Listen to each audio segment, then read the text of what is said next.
इथला वाघ कोण आहे? इथला वाघ कोण आहे? आमच्या हक्काचं, आमच्या हक्काचं. आणि आज आपण जे इकडे जमलोय, आपण एक गोष्ट या काही लोकांना सोपी करून देऊया. त्यांना असं वाटतं की संख्या वाढली, दुकानं सगळी त्यांची आहेत, आम्ही बंद करतो, त्याच्यामुळे आपल्या सर्व मराठी माणसांचा कदाचित श्वास गुदमरेल, जीणं हराम होईल, आपल्याला काही मिळणार नाही.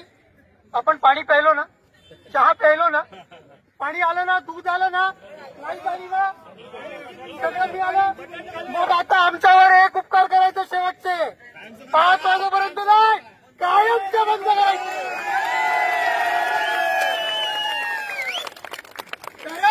मीराबाई जरापचं हक्काचं, मीराबाई जरापच्या हक्काचं.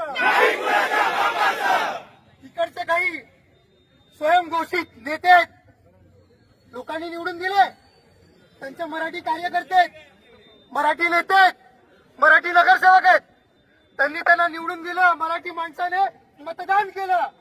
मात्र त्याच विधानसभेच्या इथे बाहेर येऊन काय म्हणतात? त्या मराठीच्या पानपेंडाचं म्हणतात, मी त्या सगळ्यांसोबत पुढून आहे.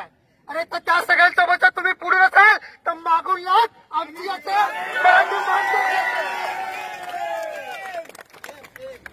मी आधी जास्त होता आणखी बोलणार नाही. एकच शेवटचं वाक्य आहे, ते मगाशी दादा पण म्हणाला, सगळेच म्हणतात आजकाल, ते हेच आहे की जंगलाचा एक कायदा असतो, त्या कायद्यात जंगलामध्ये माकडे जास्त झाली म्हणून माकडांचं होत, जंगल कोणाचं असतं?